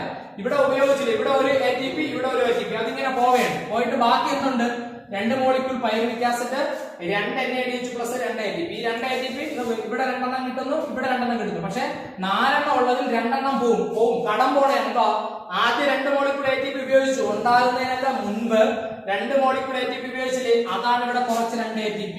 മൊത്തം നമുക്ക് ഇത്രയും കിട്ടി ഗ്ലൈക്കോളിസിസിലൂടെ. ഇത്രയും കിട്ടിയില്ലേ, ലാസ്റ്റ് 2 മോളിക്യൂൾ പൈറുവിക് ആസിഡ് കിട്ടി, ഇവിടെ 2 NADH+H+ കിട്ടി, ഇവിടെ 2 ATP കിട്ടി, ഇവിടെ 2 ATP കിട്ടി. പക്ഷെ അതിലൊരു 2 ATP നമ്മൾ എന്ത് ചെയ്യുന്നു, കളയുന്നു. എന്താണ് ആ 2 ATP മാറ്റാൻ കാരണം, ഇവിടെ ഉപയോഗിച്ച് ഇവിടെ 2 ഉപയോഗിച്ച് 2 ATP ഒന്ന് പോയി. ബാക്കി ഗ്ലൈക്കോളിസിസിന്റെ പ്രോഡക്റ്റ് ചോദിച്ചാൽ എന്ത് പറയാം, ഗ്ലൈക്കോളിസിസിന്റെ പ്രോഡക്റ്റ് ചോദിച്ചാൽ എന്ത് പറയാം, ഇങ്ങനെ പറയാം. എന്താ, 2 molecule pyruvic acid, 2 NADH plus H plus 2 ATP. എങ്ങനെ പറയാം? ഗ്ലൈക്കോളിസിസിന്റെ പ്രോഡക്റ്റ് ചോദിച്ചാൽ എങ്ങനെ പറയാം? 2 molecule pyruvic acid, 2 NADH plus H plus 2 ATP. 2 molecule pyruvic acid, 2 NADH plus H plus 2 molecule. ഇനി വേണമെങ്കിൽ നമുക്കിത് വേറെ രീതിയിലും പറയാം. ഇതിപ്പോ നമ്മൾ 3 ആയിട്ട് പറയണം. പൈറുവിക് ആസിഡ്, NADH, ഇത് 2 ആയിട്ട് പറയാം. എങ്ങനെ പറയാമെന്നറിയാമോ? ഈ 2 NADH പ്ലസ് H പ്ലസ് നമുക്ക് എത്ര ATP കിട്ടും? 6 ATP കിട്ടും എന്ന് പറയില്ലേ? കാരണം എന്താ? ഒരു NADH plus H plus 3 ATP കിട്ടണം. അങ്ങനെയാണെങ്കിൽ 3 × 2 എത്ര കിട്ടും? 2 NADH plus H plus 6 ATP കിട്ടും. അങ്ങനെയാണെങ്കിൽ ഈ 6 ATP 2 ATP കൂടി കൂട്ടുമ്പോൾ എത്രയായി? 8 ATP ആയി മാറിയില്ലേ?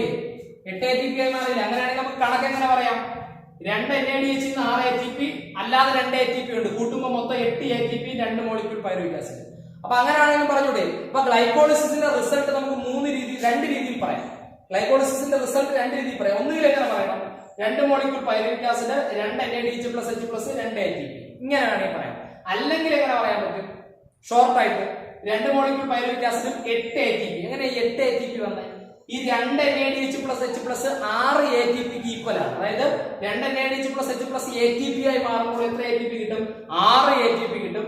ഓൾറെഡി 2 ATP ഉണ്ടല്ലോ. അപ്പൊ ഈ 2 NADH പ്ലസ് H പ്ലസ് എന്നുള്ള 6 ATP, ഈ 2 ATP കൂടി ചേർത്ത് എത്രയായി? 8 ATP ആയി മാറി. അപ്പൊ നമുക്ക് ഗ്ലൈക്കോളിസിസിലൂടെ എന്ത് കിട്ടിയെന്ന് ചോദിച്ചാൽ 8 ATP 2 molecule pyruvic acid. 8 ATP എന്താ NADH പറയാതെ? NADH 6 ATP, ഈ 2 കൂടി ചേർത്ത് 8 ആയില്ലേ?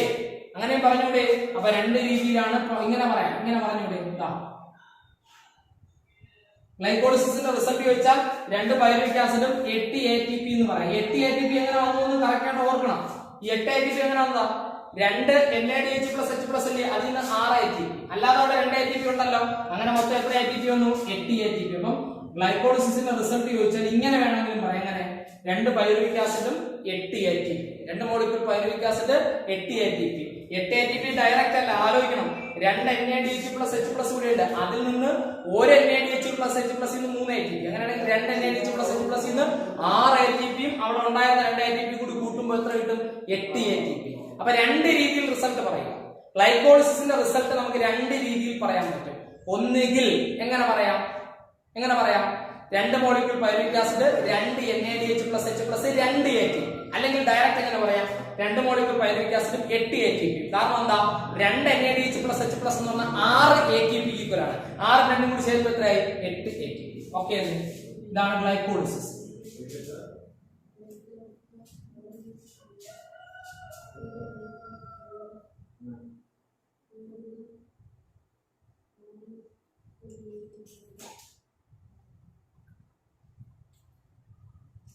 ഓക്കെ ആണല്ലോ. അപ്പൊ ഗ്ലൈക്കോളിസിന്റെ പ്രോഡക്റ്റുകൾ മറന്നു പോലും നമ്മള് എങ്ങനെ പറയാം? 2 മോളിക്യൂൾ പൈറുവിക് ആസിഡ് അല്ലേ? 2 NADH plus H plus 2 ATP. ഇത്രയുണ്ട്. ഈ 2 NADH പ്ലസ് H പ്ലസ് എത്ര ATP ഈക്വൽ ആണ്? 6 ATP ഈക്വൽ ആണ്. അത് മറന്നുപോലെ. ഇത് 6 ATP ഈക്വൽ ആണ്. അങ്ങനെയാണ് നമ്മള് ഈ 2 NADH പ്ലസ് H പ്ലസിന്റെ 6 ATP 2 കൂടി ചേർത്ത് എന്ത് പറയുന്നത്? 8 ATP. അപ്പൊ നമ്മൾ ഗ്ലൈക്കോളിസിസ് കംപ്ലീറ്റ് ആയി. സെല്ലിന്റെ സൈറ്റോപ്ലാസത്തിൽ വെച്ച് ഗ്ലൂക്കോസ്, സ്റ്റെപ്പ് ബൈ സ്റ്റെപ്പ് ആയിട്ട് ബ്രേക്ക് ഡൗൺ ചെയ്തിട്ട് പൈറുവിക് ആസിഡ് ആയി മാറി. ഈ പൈറുവിക് ആസിഡ് നോക്കിയപ്പോൾ സെല്ലിന്റെ സൈറ്റോപ്ലാസത്തിൽ ഓക്സിജൻ ഇല്ല. ഓക്സിജൻ ഇല്ലെങ്കിൽ ഞാൻ പറഞ്ഞു എന്ത് നടക്കും? ഓക്സിജൻ ഉണ്ടെങ്കിൽ നേരെ പൈറുവിക് ആസിഡ് മൈറ്റോകോൺട്രിയയിൽ പോയിട്ട് ക്ലബ് സൈക്കിൾ നടക്കും. ഓക്സിജൻ ഉണ്ടായിരുന്നെങ്കിൽ. പക്ഷേ ഈ സെല്ലിന്റെ സൈറ്റോപ്ലാസത്തിൽ ആരില്ല എന്ന് വിചാരിക്കാം. ഓക്സിജൻ ഇല്ല. ഓക്സിജൻ ഇല്ലെങ്കിൽ പൈറുവിക് ആസിഡ് എന്ത് ചെയ്യും? ഓക്സിജൻ ഇല്ലെങ്കിൽ പൈറുവിക് ആസിഡ് നമ്മൾ പറഞ്ഞു എന്തിനു വിധേയമാവും? ഫെർമെന്റേഷൻ. അതേ സൈറ്റോപ്ലാസത്തിൽ വെച്ച് തന്നെ പൈറുവിക് ആസിഡ് എന്തിനു വിധേയമാവും എന്ന് പറഞ്ഞു? ഫെർമെന്റേഷൻ വിധേയമാവും. പൈറുവിക് ആസിഡ് എന്തിനു വിധേയമാവും നമ്മൾ പറഞ്ഞേ? പൈറുവിക് ആസിഡ് ഫെർമെന്റേഷൻ വിധേയമാവും. കാരണം എന്തില്ല? ഓക്സിജൻ ഇല്ല. അപ്പൊ ഗ്ലൂക്കോസ് സ്റ്റെപ്പ് ബൈ സ്റ്റെപ്പ് ആയിട്ട് ബ്രേക്ക് ഡൗൺ ചെയ്ത് പൈറുവിക് ആസിഡ് ആയല്ലോ. പൈറുവിക് ആസിഡ് നോക്കുമ്പോൾ എന്തില്ല? ഓക്സിജൻ ഇല്ല. ഓക്സിജൻ ഇല്ലെങ്കിൽ പൈറുവിക് ആസിഡ് ഏത് പ്രോസസ്സിന് വിധേയമാവും? അനേറോബിക് റെസ്പിറേഷൻ രണ്ടാമത്തെ സ്റ്റെപ്പ് ഫെർമെന്റേഷൻ വിധേയമാവും. എന്തിനു വിധേയമാവും? പൈറുവിക് ആസിഡ് ഫെർമെന്റേഷൻ വിധേയമാവും. ഫെർമെന്റേഷൻ. അപ്പൊ ഒരു ഗ്ലൈക്കോളിസിസ് നടന്നത് നമ്മുടെ മസിൽ സെല്ലിലോ ബാക്ടീരിയയിലോ ആണെന്ന് വിചാരിക്കുക. നമ്മുടെ മസിൽ സെല്ലിലോ ബാക്ടീരിയയിലോ എന്ത് കിട്ടിയില്ല? ഓക്സിജൻ കിട്ടിയില്ല. അപ്പൊ ഗ്ലൈക്കോളിസിസ് കഴിഞ്ഞപ്പോൾ അപ്പൊ നമ്മൾ ഭയങ്കര ഇതായിട്ട് ഓടുകയാണ്. നമ്മൾ ഭയങ്കരമായിട്ട് ഓടുന്നു എന്ന് വിചാരിക്കുക. ഓടുമ്പോൾ നമ്മുടെ മസിൽ സെല്ലുകളിലൊന്നും കൃത്യമായിട്ട് ഓക്സിജൻ കിട്ടില്ല. അങ്ങനെ വരുമ്പോൾ മസിൽ സെല്ലുകളിൽ ആദ്യം ഗ്ലൈക്കോളിസിസ് നടക്കും. പൈറുവിക് ആസിഡ് നോക്കുമ്പോൾ ആരില്ല? ഓക്സിജൻ ഇല്ല.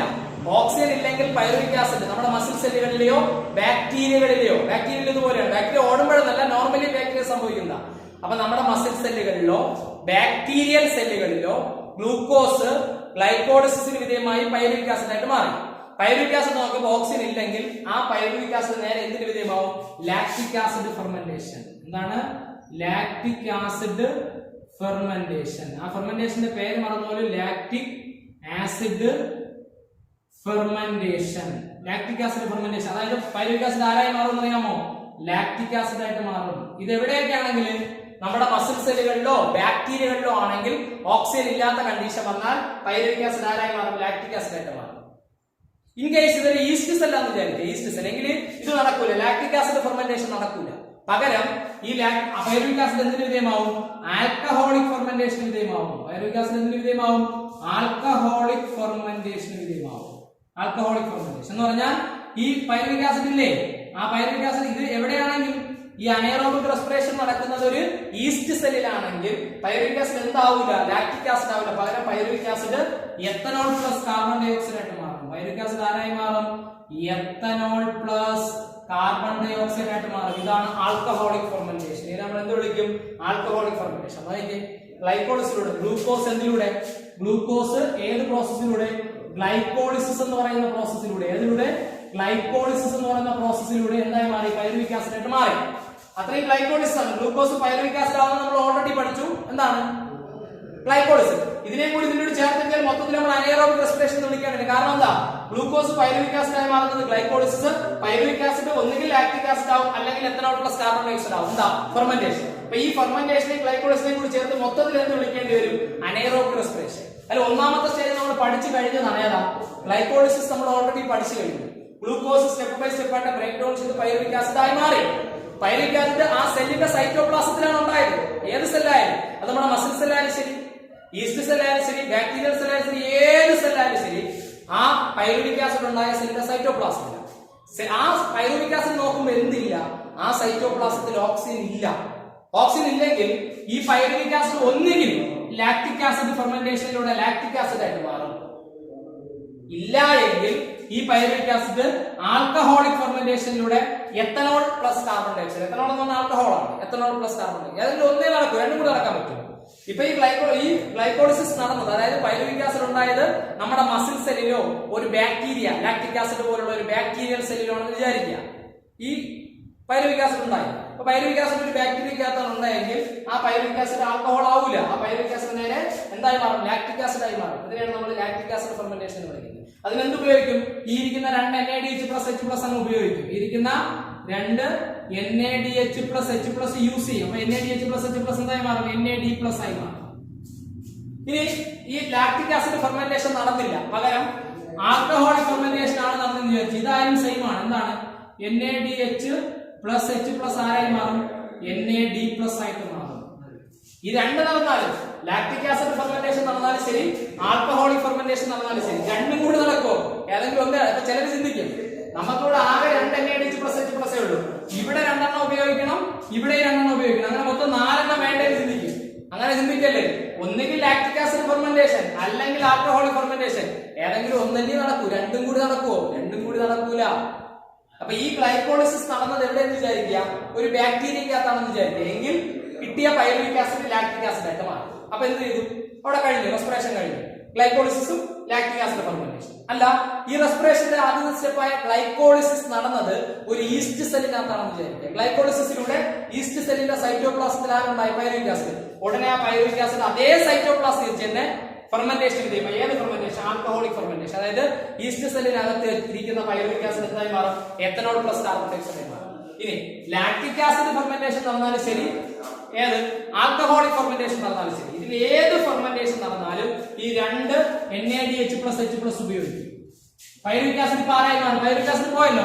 പൈറുവിക് ആസിഡ് ഒന്നുകിൽ ലാക്റ്റിക് ആസിഡ് ആവും, അല്ലെങ്കിൽ ethanol plus carbon dioxide ആവും. Pyruvic acid lactic acid fermentation ആണെങ്കിൽ ലാക്റ്റിക് ആസിഡ് ആവും, അല്ല ആൽക്കഹോളിക് ഫെർമെന്റേഷൻ ആണെങ്കിൽ പൈറുവിക് ആസിഡ് ആരായി മാറും? Ethanol plus carbon dioxide. അപ്പൊ പൈറുവിക് ആസിഡും പോയി, ഈ 2 NADH+ ഒന്നുകിൽ ഇവിടെ ഉപയോഗിക്കുന്നു അല്ലെങ്കിൽ അവിടെ. ഏതെങ്കിലും ഒന്നേ നടക്കൂ. അത് വ്യക്തമായിട്ട് മനസ്സിലാക്കണം. രണ്ടും കൂടി നടക്കുവോ? ഇല്ല. ഏത് സെല്ലാണോ അത് മാത്രമേ നടക്കുള്ളൂ. അപ്പൊ ലാസ്റ്റ് കിട്ടിയ വെറും 2 ATP. എന്തൊക്കെ കഴിഞ്ഞപ്പോ ഗ്ലൈക്കോളിസിസും പിന്നെ ഇവിടെ കാണുന്ന ഫെർമെന്റേഷൻ, രണ്ടും കൂടി ചേർത്തിട്ടാണ് എന്ത് വിളിക്കുന്നത്? Anaerobic respiration. അപ്പൊ ഗ്ലൈക്കോളിസിസ് ഫെർമെന്റേഷൻ 2 സ്റ്റെപ്പ് കഴിഞ്ഞപ്പോ എന്താ കിട്ടിയത്? വെറും 2 ATP. മര്യാദയ്ക്ക് ഗ്ലൈക്കോളിസിസ് മാത്രമാണ് നടത്തിയിരുന്നെങ്കിലേ 2 NADH+H+ എങ്കിലാണ് ബാക്കിയിരുന്നേ. ഇത് അതും പോയി. ഗ്ലൈക്കോളിസിസ് കഴിഞ്ഞപ്പോ 2 NADH+, 2 ATP ഉണ്ടായിരുന്നു. പക്ഷെ ഫെർമെന്റേഷനും കൂടി കഴിഞ്ഞപ്പോ ആ 2 NADH+ കൂടി പോയിട്ട് ബാക്കി ലാസ്റ്റ് 6 മാത്രം, 2 ATP മാത്രം. അപ്പൊ എന്ത് നഷ്ടവും നോക്കും. ഒരു മോളിക്യൂൾ ഗ്ലൂക്കോസ് ഗ്ലൈക്കോളിസിസും ഫെർമെന്റേഷനും നടത്തിയപ്പോൾ, അതായത് അനേറോബിക് റെസ്പിറേഷൻ കംപ്ലീറ്റ് ആയപ്പോൾ വെറും 2 ATP ആണ് ബാക്കിയുള്ളത് ഒരു മോളിക്യൂൾ ഗ്ലൂക്കോസ്. അതേസമയം എയറോബിക് റെസ്പിറേഷൻ ആണെങ്കിൽ 36 ATP കാണുന്നത്. അവിടെ എന്തൊക്കെ നടക്കുന്നത്? അവിടെ ഗ്ലൈക്കോളിസിസും ക്രബ് സൈക്ലോൺ ആണ് നടക്കുന്നത്. ഇവിടെ എന്താ നടന്നത്? ഇവിടെ ഗ്ലൈക്കോളിസിസും പിന്നെ ഈ ഫെർമെന്റേഷനും ആണ് നടക്കുന്നത്. അപ്പൊ ഏതെങ്കിലും ഒരു ഫെർമെന്റേഷൻ, ഒന്നുകിൽ ആൽക്കഹോളിക് ഫെർമെന്റേഷൻ അല്ലെങ്കിൽ ലാക്റ്റിക് ആസിഡ് ഫെർമെന്റേഷൻ. ഒന്നുകിൽ ആൽക്കഹോളിക് ഫെർമെന്റേഷൻ അല്ലെങ്കിൽ ലാക്റ്റിക് ആസിഡ് ഫെർമെന്റേഷൻ. ഇത് ഏത് ഫെർമെന്റേഷൻ ആയാലും സെല്ലിന്റെ സൈറ്റോപ്ലാസം. അപ്പൊ നോക്കിയേ, അനേറോബിക് റെസ്പിറേഷൻ ആണെങ്കിൽ 2 സ്റ്റെപ്പ്, ഗ്ലൈക്കോളിസിസ് ഫെർമെന്റേഷൻ, രണ്ടും നടക്കുന്നത് സെല്ലിന്റെ സൈറ്റോപ്ലാസം. രണ്ടും നടക്കുന്നത് എവിടെയാണ്? സെല്ലിന്റെ സൈറ്റോപ്ലാസം. ഗ്ലൈക്കോളിസിസ് സൈറ്റോപ്ലാസം തന്നെ, ഫെർമെന്റേഷൻ സൈറ്റോപ്ലാസം.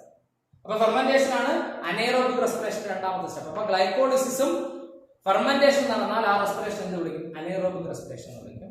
അറിഞ്ഞിരിക്കുക, ഫെർമെന്റേഷൻ 2 ടൈപ്പ് ഉണ്ട്. ഏതെങ്കിലും ഒന്ന് നടക്കും. ഒന്നുകിൽ ലാക്റ്റിക് ആസിഡ് ഫെർമെന്റേഷൻ നടക്കും, അല്ലെങ്കിൽ ആൽക്കഹോളിക് ഫെർമെന്റേഷൻ നടക്കും. ഇതിൽ ഏതെങ്കിലും ഒരെണ്ണം എഴുതിയുള്ളൂ. ഓക്കെ, ക്ലിയർ അല്ലേ?